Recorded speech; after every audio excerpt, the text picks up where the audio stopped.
This is Dennis Raimondi with the Coffee League, found at thecoffeeleague.com, exploring all areas of coffee, from the farm to the cup, and traveling around, visiting a lot of cafes. Was in Austin, Texas a few months ago, and went to a wonderful place there, Houndstooth. If you're in Austin, and I believe you're in Dallas and other cities in that area, check it out. Met a woman, Julie Sarafini. She was a barista, very, very knowledgeable, and we got to talking and talking about the coffee scene in Texas, specifically Austin, and it's quite a good scene. Specialty coffee is coming on strong there, and she connected me with the gentleman I have on today, Gregory Alford and Stephen Eggert. They have a book, and it's called Grounded Coffee Book. Gentlemen, welcome to the show. Hey, thanks, Dennis. So tell us a little bit about how you guys met, your backgrounds in coffee, and how you came to write a book. I've been with Houndstooth for 5 years now, and started as an hourly barista and worked my way up through some competition and then training.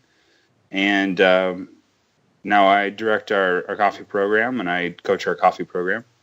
And Stephen, we became friends across the bar, and started collaborating on this project a couple years back, and now we're in business together with the Grounded Coffee Book. Now I'm going to assume both of you guys are coffee consumers and have a specific interest in specialty coffee. Tell us how you came to that. Is this coffee something that you've been drinking since you're teenagers, or is it something that came later in life? How did you come to have a passion for coffee? I started drinking coffee seriously in college. It was the worst coffee you could find outside of Chicago. But I was never a milk drinker, had the lactose intolerance. And so as I got older and taste changed, started kind of dabbling around with coffee a bit. And mid-20s was looking for something to sink my teeth into, both career and hobby, and ended up with coffee and kind of fell in love with it. And what about you, Stephen?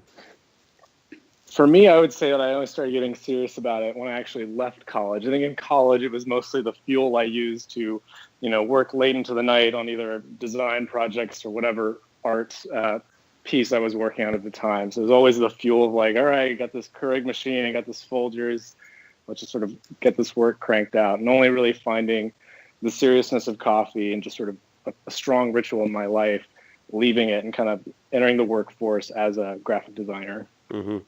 Yeah, I mean, it's amazing how many people came to coffee, myself included. Well, I have a more complicated path to interest in specialty coffee, but in college, drinking a lot of coffee to stay awake. I remember once after college taking a real estate exam and just pouring it in, never any thought about quality, milk and sugar and just caffeine. And then I was visiting my daughter in Portland, Oregon. She took me to the Ace Hotel.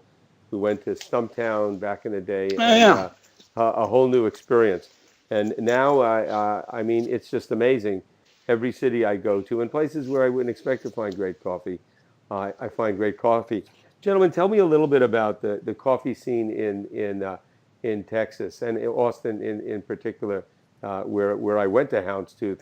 And I was blown away. I went to 4 or 5 places there that were world-class, that are as good as any places I've been in the Northwest or in New York. Really, really high caliber. I had an Uber driver. I got in a chat with him, and he worked for a roaster down there.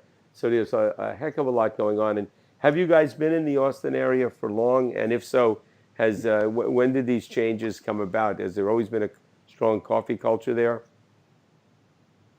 So I've been in Austin for, I guess, the 7 going on 8 years. Mm-hmm. And as long as I've been here, coffee has been way better than I knew before I moved to Austin. Wow. Where did you come from? I came from Los Angeles most recently. Wow. And Chicago area before that.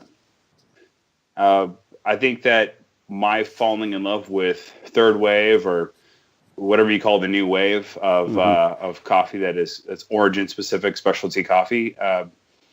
I came into it kind of when it was starting to permeate cities outside of San Francisco, outside of Seattle, and so I think kind of timing wise, I kind of stumbled onto it when it was really hitting the streets, especially in Texas. But I mean, Once Over was the cafe that I had my first kind of wow, coffee doesn't have to be this one specific flavor. And Rob and his gang over at Once Over have been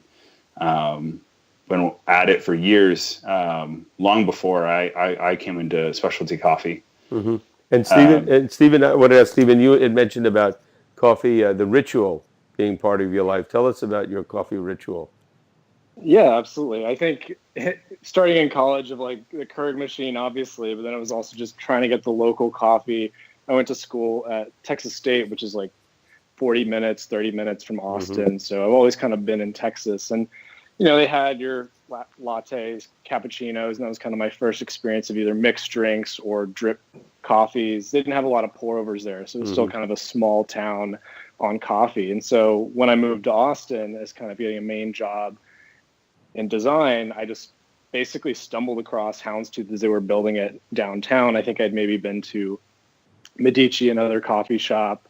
And for me, just that ritual of like going to work, getting a cup of coffee, sitting at my desk, like it was almost like the thing that kept me kind of focused and energized. And it was always a nice part of that. And then even going further from that ritual of like, I'm going to go spend, $5 on a cup of coffee, which, hey, I'm happy to do. It's great. And I think it helps my day so much. But then bringing that home and wanting to wake up, make that coffee, almost start to make something in the beginning of my day, and then continuing on from there. Right. Okay. So you guys started collaborating. Gregory, you've been in the coffee business. Stephen, you're a graphic designer. How did it come about that you came up with the idea to write a book and collaborate together on it? I was spending a fair amount of time early in my time in coffee trying to translate what I was learning to friends and to regulars and to guests in the cafe. And I spent a lot of moments scribbling down ratios and recipes and concepts on the backs of, napkins and scrap paper in the cafe and old schedules, and just trying to communicate basic principles. I started compiling recipes, things I knew, brewers I had played around with, brewers that we had served in the cafe. And I approached it from kind of a methodology which was heavy in Excel spreadsheets. And so, building out variable lists and playing around and tinkering with individual changes to recipes to try to figure out what works, what doesn't, what's universal, what's singular to my kitchen or my brewer or my water. And that stack of recipes, that Excel spreadsheet, it kind of lent itself to kind of a theory book. And I've always wanted to write something good. I tried to write a novel in my early 20s. And so the kind of tendency to want to put something to paper, and then meeting Stephen and building that friendship and realizing that, man, there's no way that I can put what I have tangibly learned behind the bar in front of people in a way that is going to be attractive to most consumers. There's 3 or 4 people out there that might find my spreadsheets interesting, but it's certainly not going to be impactful for someone like a family member or a friend who is coffee adjacent, interested, but they've got full-time jobs and hobbies and such. Right. And, it's not realistic. But Stephen had and has a vision for kind of the way consumers interact with products that was so complimentary and so indicative of the way I think most people learn how to make coffee, which is experiential and kind of a little quiet and a little simple, and not in a negative way, just wanting something complete, but realizing that there's 100 steps and we can only tackle one at a time. Right. Yeah. Stephen, Yeah. tell us about your skills as a graphic designer in the book. Is it are there a lot of illustrations that you create for the book? What is your role in Yeah. regard? Yeah. Yeah. Basically, like it really does come down when you open the book. It's the book design of like how to lay out this information from just like how we're actually putting the book together and how it's printed to kind of hold up. But there's also those icons and those illustrations that kind of keep it, no pun intended, it's the word I can think of at this moment, grounded as far as like what you're trying to accomplish with this book. So it feels very relatable. Like as a designer, I think there's sort of these three pieces that came into play when making this book as a designer, working with the knowledge that Gregory has, which is like, one, I am a consumer and a very basic consumer compared to him. My first brewer was a Chemex, and it was just put the grounds in, pour the water over it, and then it looks the right color. That's probably good enough to drink. And so it started out with just having that curiosity, which is so much a part of my job. I'm a graphic designer, but I deal with like user experience, how users are using products through user research. So it just sort of led to these inquisitive questions of like, how do we, if I'm trying to representing a piece of the consumer, how can we inform them? How can we make this easier for them to understand? And then looking at what Gregory created and finding the right balance of, okay, coffee is such a specialty piece. Let's make it a little bit easier to wrap our heads around and get everybody into it. And the iconography, to your point, was a big part of that. Like a lot of books use images, but images set so much of a particular tone of like how you experience coffee. Like, oh, you got the Chemex and you got some subway tiles and it's beautiful. Like I would love that house as well. But I think there's something that feels like pulled apart. Like it doesn't feel like that's your experience. So how do you make it feel sophisticated but relatable at that same time? Now, people that tune in to my blogcasts or podcasts, they are sometimes a lot of them are coffee nerds, way down the road in regard to coffee. Many of them know way more than I do. Others are beginners. They want to learn more about coffee. Maybe they had an experience like I did at Stumptown, or they went into Houndstooth, or they'd say, "Wow, there's a lot more to coffee. I'd like to learn more, but I don't want to be overwhelmed." Who is this book aimed toward? Can the whole spectrum benefit from it, or is it more geared to one group? Yeah, I think the primary audience that we had in mind were homebrewers, those who want to make great coffee at home. I think that, and the way that the book is trending in terms of sales right now, I think that what we're seeing is a lot of cafes are using it as a resource behind the bar for new baristas, because these are topics that take hours and hours and hours to train on. To be able to sit someone down with essentially a manual for an introduction to extraction theory, it works out all right. It makes a lot of sense.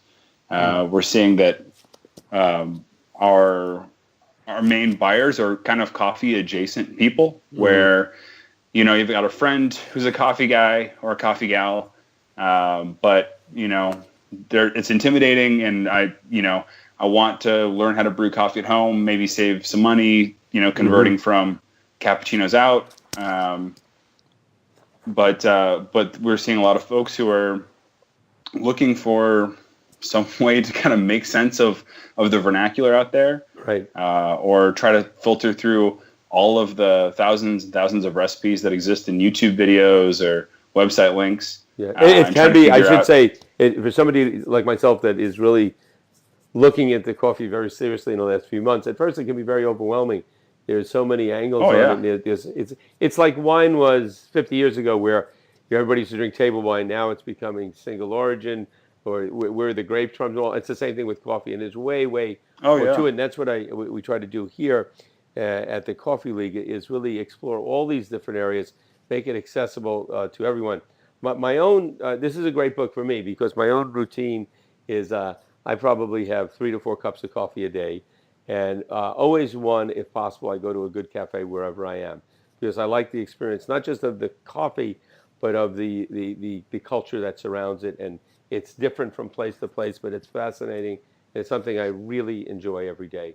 And then Awesome. at least twice a day, even when I'm traveling, I'll make coffee on my own. I have a hand grinder, and I'll either use a Chemex when I'm traveling, maybe an AeroPress, and there's a V60. There's lots of ways that you can make coffee at home, and it's less expensive. But how to grind it, what to use, the grind. Is that something in the book? Do you get into all those different areas? Absolutely. It's divided into 3 parts. The first part is it's kind of setting your bar and giving you the tools and an introductory curriculum to what it all is for and how to use it. So how to grind your coffee, why we grind our coffee a certain way, how to pick a filter, how do you pair it with a right brewer, how to choose your water, and then some methodology. Like, okay, this is how we think about buying coffee. Here are the keywords you want to know when you're talking about buying coffee from a pro. And then we have a recipe section, which is quite literally just here's what you need, here's how you do it, and follow along with what reads like sort of a screenplay or a script where you have cues and there are indicators based on time, so that there's a really clear expectation of order and expectation. And then we have a theory section, which is, not everyone gets to the theory section, but it allows people to say, okay, I can understand a little bit more about what's going on behind the scenes in this coffee, and give you tools to better dial in a coffee that you prefer at home, and then hopefully match the favorite cup that you had out in the cafe. There's nothing quite as disappointing as having a great cup of coffee at a cafe, buying that specific origin, taking it home, being excited, and then brewing it at home, and it sucks. And and not really knowing how to get to what that barista accomplished. Right. And our goal is to. Yeah, go ahead. Do you guys, Gregory and Stephen, do you have a preferred way of making brewing coffee at home, or do you experiment with different procedures and equipment at different times? Stephen, what's your routine these days? Oh man, for me, it started out with the Chemex, as I mentioned, but I've really settled on the Clever, because for me, the Clever is an immersion. It's easy to. It comes in a lot of functional pieces of just getting ready and having enough time to make it in the morning. So you've got the Chemex, like you got a clean cup, you got that paper filter, so you're not getting a lot of oily coffees. Because I think a lot of people start with the Chemex and the French press. So Clever is an easy to clean, easy to brew.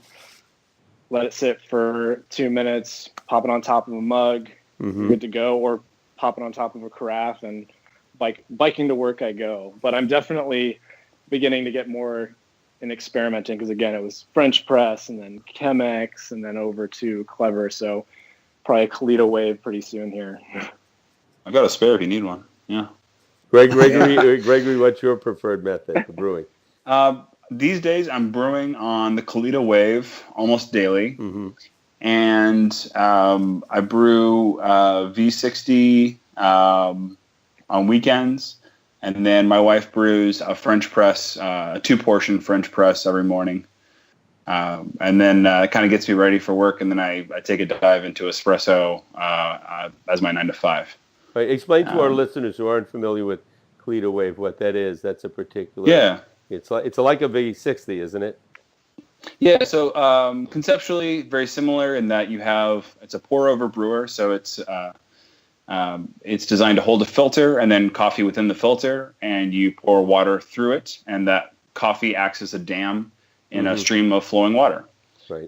The difference is that the Kalita Wave has a flat bottom filter and brewer that allows multiple points of exit for water through both the coffee filter and brewer. Whereas the V60 is shaped like a cone, right? And the tip of the cone is the exit point primarily. The Wave, because the water moves through all of the coffee at a more consistent rate, you get a more what is considered an even or just like even extraction. Whereas the V60, the coffee that is in the tip of the cone, has much more contact with water than the rest of the coffee. Mm-hmm. And so in terms of obtaining a really well-balanced, even extraction of all of the coffee that you used, the wave can be, if you do it right, can be a little bit more consistent. That being said, my first pour of a brewer was a V60, and I just can't seem to move away from it because it is a lot of sentiment and nostalgia for me. Right. And I still think it makes outstanding cups of coffee. I mean, any of these pieces of equipment are relatively easy to use. It's always difficult to get really good at it. And what I like about it is when you travel, it's. But the first thing somebody does, there are a couple other areas I know you go into in the book and in greater detail. But just to give some people the idea, a lot of times people will say, "All right, what beans do I get? And is it important that they were roasted recently, or does it matter if they were roasted 6 months ago? And then once I get the beans, how I've heard people say, baristas say, the grinding is get a good bean, but make sure it's ground properly. So just in the book, it'll be gone into in greater detail, but just to give our listeners a sense of how important it is to get fresh beans and what should they be looking for. Absolutely. When it comes to freshness, a coffee is at its most vibrant state when it is most recently roasted. Some would say that it is too vibrant, and so they rest the coffee for 3 to 5 days to enjoy it with reduced vibrance or reduced acidity or volatility. I like a coffee between 5 and 14 days off roast. So, 5 to 14 days after it was roasted. Right. That tends to be optimal sweetness and optimal acidity sweetness balance in my preference. But with the trends that are happening in roasting right now, with more developed medium or medium plus roasting styles where sugars are really deeply caramelized, I've tasted coffees at 21, 31 days off that are still sweet as can be and still playful in the cup. So as a rule, I say 21 days. It won't hurt you after that, but that vibrance is certainly diminished. The lighter roasts, you tend to see more of a roller coaster of experience in terms of peaks and valleys of enjoyment, and darker roasts, you tend to see more of a kind of a cliffhanger where it is pretty stable and then it has a pretty sharp cliff of enjoyment, or you see a big drop off. Now, have you guys? Most people start out with darker roasts because that's what's been more available, and now lighter roast, single origin, becoming more popular. If somebody wants to go from a darker roast to a lighter roast, how would you recommend they move in that direction? Should they try, when they try a lighter roast, should they try it without milk or dairy, or even almond milk or anything, and just have the coffee directly by itself so that they can get a better feeling for the taste of that particular bean? I think that is a great recommendation. I always tell my guests that when you're coming from a dark to a light, start buying light roasted Brazilians first, because the flavor profile of the light roasted Brazilian will most closely resemble the dark profile of everything else. But with the higher quality Brazilians, and I'm thinking of George Howell, or I'm thinking of Tweed, or I'm thinking of St. Frank out of SF. Some of those Brazilians that they're buying are as sweet and as playful as any Central American or northern portion of South American coffees are out there, and they're outstanding. And so it's a nice kind of gateway into lighter roasts. Great. All right, and again, I want to mention for those listening in the book, and how did you come to the title? It's pretty direct, but I wonder if it's something you thought about for a while, or Yeah. I like a good pun. I think we wanted something that connoted a level of we're taking this serious, and we want a certain amount of accountability, in that we want a firm foundation. Mm-hmm. And then also, there's a certain amount of, like, you could also call it the stay home and brew book, being grounded, like staying in on a snowy day, or making coffee for your wife or for your husband instead of going out in the morning. There's something to the place and the time, and being kind of seated in that, and that kind of felt right. And to that point, it was a lot of, like, take it home and brew. Like, we worked through those names, and like, it doesn't seem right. Maybe we should just call it grounded. And we kind of always stuck with that because it felt like a strong vibe to sort of add to that of being grounded, having a little of that pun. And I think that really shows through the writing that Gregory's kind of put through there as well. It's playful, it's direct, but it's not dry either. Mm-hmm. I think that really adds to that piece. No, I highly recommend people get this book and really learn something about home brewing. And the other thing people should know, and I'd like you guys to just address this, we have a couple of minutes left, and that is that you can make, and I'm no expert at this, I'm still got a lot to learn. The gentleman I'm talking to today, Gregory and Stephen, know a lot more than I do, I'm sure, about home brewing. But you can make great coffee at home without going out and investing thousands of dollars in equipment, or even hundreds of dollars in equipment. You get good coffee beans, and there's home brewing devices now that are very inexpensive. And guys like Stephen and Gregory and other folks I've met that are baristas I've met that make unbelievable coffee, high quality coffee at home, and it doesn't cost a fortune to get the equipment to do that. Would you agree? Would you like to elaborate on that? Oh, absolutely. I think that especially if you walk into like a Williams-Sonoma right now and look at their automatic brewers, you could easily spend $500 just on a brewer that is just a brewer. Or you could go and look at the 7 brewers that are in Grounded Coffee Book, none of which are more expensive than $32. Mm-hmm. And all of them you can get 100 packs of filters, a grinder, some coffee, and invest in some good water and a good kettle. And you can bring all that home for $100 or less. Right. And do you recommend a hand grinder, a burr grinder? I recommend a burr grinder. Right. I think that you get more consistent results with a tabletop or a counter grinder, just because it reduces some of the wobble that you get with a hand grinder. Okay. But that being said, I take my Porlex hand grinder with me every trip I take, especially when I'm on the motorcycle, because it's bulletproof.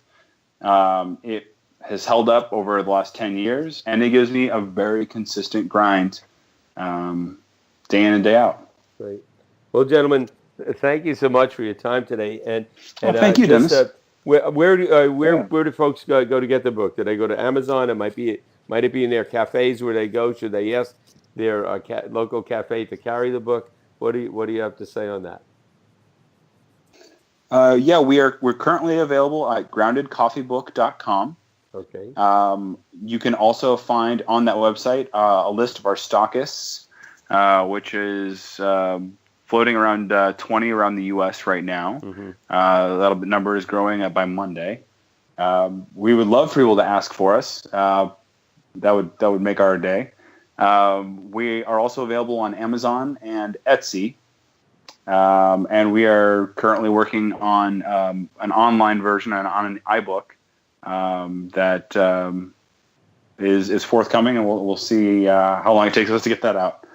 Great. Well, today we've been speaking with Gregory Alford from Houndstooth in Austin, Texas, and Stephen Eggert, a graphic designer, and their book, Grounded Coffee Book. And go out and get it. Learn as much as you can.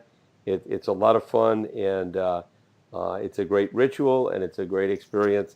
And I think you guys are doing a wonderful job educating folks, which is exactly what we're trying to do here at the Coffee League. So thanks for your time. Yeah, absolutely. Our pleasure.